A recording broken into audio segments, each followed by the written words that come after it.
Addressing gun violence, the state rolling out additional funding to support grassroots campaigns to reduce gun violence. We'll be speaking with 3 groups to see if the funding is meeting their biggest needs. Hello and welcome to Empire State Weekly. I'm John Gray in Albany. During the coronavirus pandemic, gun violence surged, but now state data shows a significant decrease. New support from the state looking to continue that downward trend. According to the state data, gun crimes are down roughly 28%. This compared to the massive increases we saw in 2019 and 2020 during the pandemic. To continue this trend, the state is now providing money to groups through programs like RISE. Joining us now to break down the grassroots efforts to address gun violence is our expert panel on anti-violence organizations. Paul Collins-Hackett, Executive Director of the Red Bookshelf, Eva Bass, the Executive Director of The Village Inc., and Lisa Good, the Director of Urban Grief. First of all, thank you all for coming in to be part of this panel today. Welcome. But for those who don't know your organizations, you're all based out of Albany. Briefly describe what it is you do and how you're helping the community. I can start right here if you want. Thank you so much. I am the executive director of 2 organizations, A Village Inc. and Bridge the Gap Resource and Outreach Inc., which are both recipients of the Project RISE grant and initiative. And we are here to address systemic issues centered around violence and community distress. Got you. How about you? Paul Collins-Hackett, as you mentioned, I'm from the Red Bookshelf, where our mission is to inspire children to read. And in doing so, we look for ways to be as impactful as possible with the families that we work with. So through Project RISE, we've run a program called Reading for a Change that's connected people to their parents who may or may not be incarcerated and have different issues as a way to kind of facilitate those rebuilding of those relationships and understand as a community perspective what happens on a large scale. Got you. And finally? So I am Lisa. I am the founder and director of Urban Grief, and the mission and vision of Urban Grief is to foster resiliency by supporting people who have been traumatized by violence, by offering them grief and trauma and crisis support, victim advocacy, and increasing their access to New York State Office of Victim Services compensation programs. So we do therapy, case management, and all of the things in between to support people who have been harmed by all forms of violence, but gun violence especially. Let's talk about it. We'll jump in right there where, and any of you can take this if you want. You know, we see a lot of gun violence, you see a lot of statistics, you see the mayor, police chief, big officials commenting. How important are folks like you, though, the grassroots efforts that are down in the trenches, so to speak, with families, with these young children, because a lot of them are still children, in getting a message of choosing a different path? Any of you could take that. Well, I think that oftentimes when we talk about gun violence, all of the effort and information is centered around, oh, we have to stop the shootings, we have to stop people from harming each other, and we disregard or minimize the role of trauma and the necessity of healing. And so when you have decades of harm that has been, taken place within communities, there's a lot of trauma, and because of that, there are effects that come with that, and we really don't tend to that part of it. And so my goal and my mission has been really to include and uplift the importance of the harm and the healing that we need to have in our communities. Mm-hmm. Anybody else want to echo that? Yeah, from our perspective, we absolutely have to manage the outcomes of what happens after. We particularly also try and make sure that we're being preventative. We're making sure that, violence isn't an option. You know how to manage your anger before you get there. So even with the Red Bookshelf, we do superhero academies and other things to kind of plant those seeds as far as civic engagement, social responsibility, how we treat each other. And, we do have the mayor and the chief who definitely have proposed different solutions, and I understand it's a hard thing to target. For us, investing in our children is really a way to plant seeds and change the future in real time. Mm-hmm. Any thoughts? Oh, lots of thoughts, actually. And through both of my organizations, we address the social determinants of health and making sure that we're also amplifying the voices of the communities that are directly impacted by community violence and systemic racism and issues in the community. So we do that by basically rebuilding our community together and working on a systemic level to advocate for the needs of the community, to make sure we're prioritizing the resources and attention where it's needed. I know, especially in New York City years ago, they had this whole like stop and frisk. They'd say, get more cops in the streets, stop more people, get the guns out that way. And in some ways, people might point to stats and say, well, it worked. But what I'm hearing from the three of you is you need to get to these young folks before they're out on the corner with a gun in their pocket, making right choices and not seeing that as the only way of life for them. Is that right? I mean, I think that unfortunately the conversation centers largely around young people, and I think that's inaccurate, right? That young people belong in families. They are part of neighborhoods, communities, school systems. They are a part of the community. And I think to peg the weight of this problem on young people is unfair. It doesn't hold the systems that contribute to young people being out on the street culpable. It doesn't hold systems for making change that would allow prevention, effective prevention and intervention to actually occur. So when I think of that, I think of, no, we're all in this together. We don't isolate and focus only on the children or the young people. We have to help and support the families and not isolate the kids, because everybody likes to help kids, right? Mm-hmm. But what we don't like to help is adults, because we have judgments and all these things, and we have to look at a holistic approach to solving and, you know, mitigating this issue. Well, and to your point, when people sit in their suburban house and watch the news, I'll be doing a story on somebody who shoots somebody. Well, where's the parents? Where's the parents? Maybe the parent is working two jobs, is your point, trying to just keep food on the table. Maybe they need some assistance in other ways to help that family structure. Is that right? And accurate? I think, and I just want to also add this, right? Because, you know, sometimes the assumption is, the judgment is that kids who get in trouble come from bad, quote unquote, bad families or dysfunctional families. And we know, and if nothing else taught us this, the addiction crisis shows this, that you can have all of the things and kids and young people can get caught up into situations that are really way over their head and they don't know how to get out of it. And so I think it's important that we not stigmatize the families from our communities, but that we acknowledge the harm that they've endured. We acknowledge the economic stressors and challenges that they face, and we support the community holistically. You know, my late mother would be the first one to say, look to your own family before you start pointing at other people and saying what's wrong with theirs. Mm-hmm. We only got a couple minutes left, believe it or not, but if people watching want to help you in some way, how can they help? Volunteering, money, what is it your groups need? I know RISE is helping in some ways, but I'm assuming there's always need for more help. Yes, there's many ways to help. The first thing is to volunteer. The second thing would be to open up space so that we can be able to facilitate. The money that we get to support these initiatives is not enough to attack the actual issue. So we really work very hard and utilize our own personal resources and sweat equity. It's very important to address the social emotional situations in our whole community. And it's in suburbia too. It's the whole community. Everybody is affected. And so it takes all of us to come together in unity and collaboration to create positive change. Yep. Want to jump in on that? Yeah, for me, it's much of the same things that Eva mentioned. It doesn't matter what your resource is, find a way to contribute. If you have a space, open it up. If you have some extra money, send it over. If you have time to volunteer, please do that.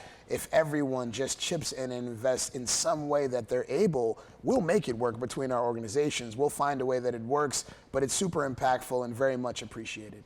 And I learned this through Big Brothers Big Sisters, and would you all agree, just one person with one kid can make a huge difference. You make a connection with somebody, you say, well, we don't want to blame the young people, but one person who makes that connection could make them make great choices. Fundamentally, that's a lot of what we do. You know what I mean? We all mentor young people. You know, I'm Batman, so I have my Robins that we mentor, but specifically, we understand the need to pass that baton, and we understand how impactful that one relationship can be. So each one teach one, and take some time off us. We're getting old, man. Well, myself, I'm getting old. I'm getting tired. You know, I need help. Ladies, want to jump in on that last thought? And we take care of each other, right? And I think that that's important, is that creating and giving, you know, all of what they said is true in terms of what we need. But I also think that we need resources that are not restricted by government regulations that allow us to take care of ourselves, because we put our all into this work, and there's restrictions about how funding can be used, and we need access to unrestricted resources that allow us to do what needs to be done, whether it's for us, whether it's for our team, or whether it's for people in the community. We're out of time, but I'd love to have you all back on again to continue the conversation. And maybe, I know you're getting some of that RISE funding, maybe come back in a few months and tell us how it's being applied and how it's helping, hopefully. Thank you for coming in. Paul Collins-Hackett, Eva Bass, and Lisa Good, thank you so much. Thank you. We do appreciate it. And Batman, we want to mention he's also Batman. Batman. All right, back to school just around the corner. Parents and students are certainly getting ready. How are the schools preparing as well? We'll speak with a member of the State School Boards Association on the challenges facing the districts and how they are looking to support those incoming kids.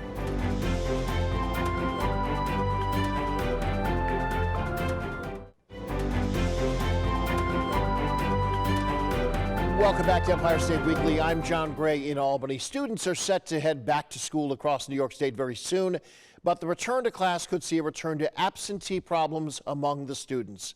According to new research from Stanford University and the Associated Press, they found that chronic absenteeism rates surged across the country in the 2021-2022 school year.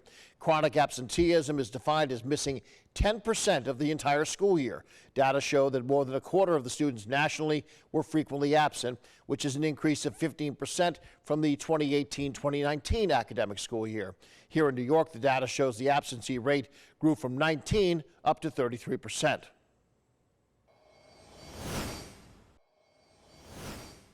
Joining us now to break down the situation both teachers and students face as they go back to school, David Albert, the Chief Communications and Marketing Officer for the New York State School Boards Association. David, thank you for coming on today.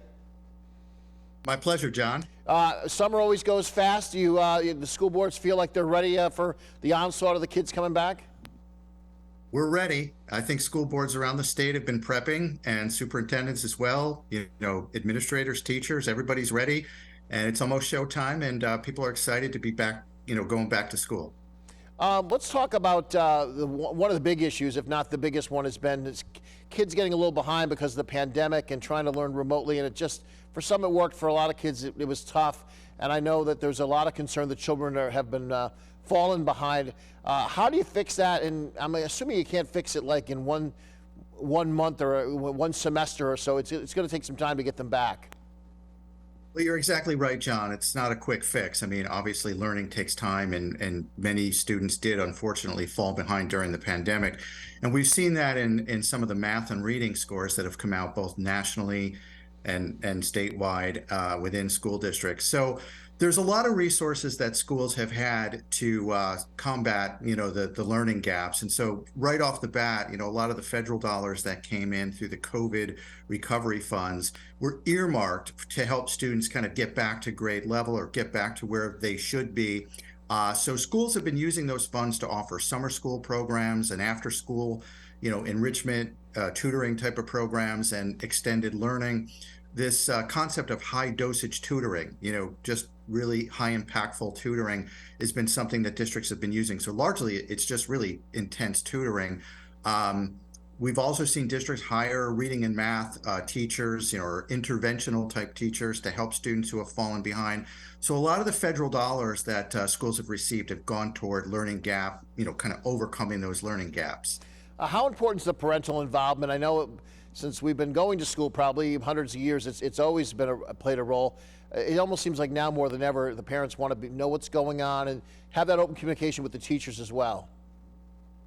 Yeah, parental involvement is huge, and certainly we encourage parents to actively be involved in their children's education, encouraging them and making sure that, they're doing their homework, obviously, and giving them, access to, to books, et cetera, starting at a young age. I mean, you'd be amazed to just really when kids are just learning how to speak and all that, getting access to books is very important. Early literacy programs, but parents being involved in their children's education is a huge factor in the success of students. I've got two friends, they don't know each other, both are teachers in different districts, and both, if I talk to them, are counting down the days to their retirement. They're both going to retire in like 2-3 years. How big an issue is teachers aging out and retiring, and is there going to be a real need there that it's going to be tough to fill? So, yeah, the short answer is yes, there is a need there, and we are seeing teacher shortages. And what we found is that the teacher shortages tend to occur in certain areas. It's not necessarily across the board, but for example, bilingual education is an area where schools are really, finding a shortage of qualified teachers. Special education, teaching students with disabilities, another area that school districts have really found difficult, to hire teachers, in that particular area. So there are others as well, science, health areas, career and technical education, all areas where it's difficult to find teachers right now. So we do see this as something that is problematic now and expect it to continue. You mentioned bilingual. One of the things no one could anticipate was the asylum seekers suddenly being bused to New York City and then being bused around the state. And now districts, depending on where they land, suddenly a school district, a particular school, may have 10 kids come in who don't speak English. This has got to be a new twist that you got to have to react to quickly, correct? Yeah, absolutely. And I will say that so far we're seeing that a lot of the asylum seekers it's not widespread across the state. It tends to be, pockets of the state, certain areas. But for those districts, certainly if they're receiving, more than 10 or so students, a larger number, it could create some issues as far as having the appropriate teachers, because many of these students are not necessarily native English speakers, so they're English language learners. So the schools are going to need to provide that instruction. And those teachers are in demand right now and not easy to get. We just had a local district in upstate New York voting on whether or not to ban a couple of books that they thought were questionable for the kids to read. In the end, the vote went where they said, let's leave the books alone. Parents have an option to say to their kid, I don't want my kid to read that particular book. Is this really an issue as broad as sometimes it would seem in the media, or is it more of a media-driven thing, you think, where it's happening in a few places, but it gets elevated because it's clickbait, almost to speak, on social media? So I think the short answer is both. We are seeing these types of issues crop up, from time to time. I wouldn't say that it's only in a few districts. I mean, we have seen it, throughout the state. I wouldn't necessarily say it's widespread, but it also does tend to attract attention. It's kind of controversial conflict. People tend to be drawn to that and, hey, what's going on here? And they tend to be very emotional issues as well on both sides. So we understand that. We usually advise school districts that, obviously the standards in different communities, boards have to represent their communities and boards have to make the decisions that are best for them. But typically what we do is we advise on having a policy on how curriculum materials are developed and selected. We advise on having a policy on how library books are chosen or removed from libraries. And those policies are very important because it provides consistency, and it also provides transparency so that districts show the public exactly what the process is and gives them an opportunity to become involved in that process. All right, David, Albert, we'll have to leave it there with the School Board Association. Thanks for coming on, and best of luck going back to school with all those kiddies hopping off those yellow buses. We appreciate the work you do. Scrutiny growing against the company tasked with meeting the needs of the incoming asylum seekers. When we come back, details on the investigation from the Attorney General into that company known as DotGo.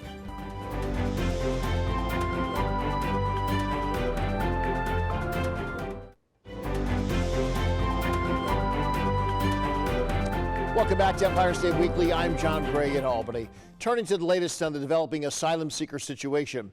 New York's Attorney General Letitia James is now investigating the company hired by New York City to help the migrants here in upstate New York. The AG's investigation now adds to the scrutiny against this company known as DotGo. Earlier this month, the governor launching a review of DotGo to ensure that they were meeting their obligations as part of the $432 million contract they signed with New York City.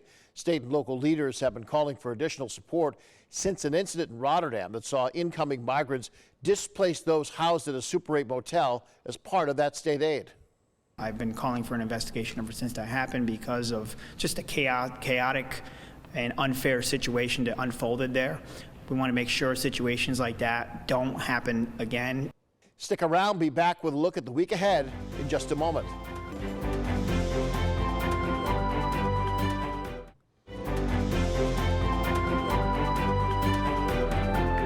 Finally on Empire State Weekly, a legal battle continues over the license to sell marijuana in New York. Group of 4 veterans filing a lawsuit against the Office of Cannabis Management. Now they allege current process unfairly kept them out of the running to open up their own shop. That lawsuit putting the entire retail marijuana program on pause right now in the state. Next week, we'll talk with the lawyer representing those veterans on their suit and the next steps in their legal battle. For now, from all of us here at Empire State Weekly, thank you for watching. I'm John Gray in Albany. We'll see you right here next week. And a reminder, don't forget you can catch Empire State Weekly all over New York. Here's the full schedule of Empire State Weekly on 10 television stations across New York State.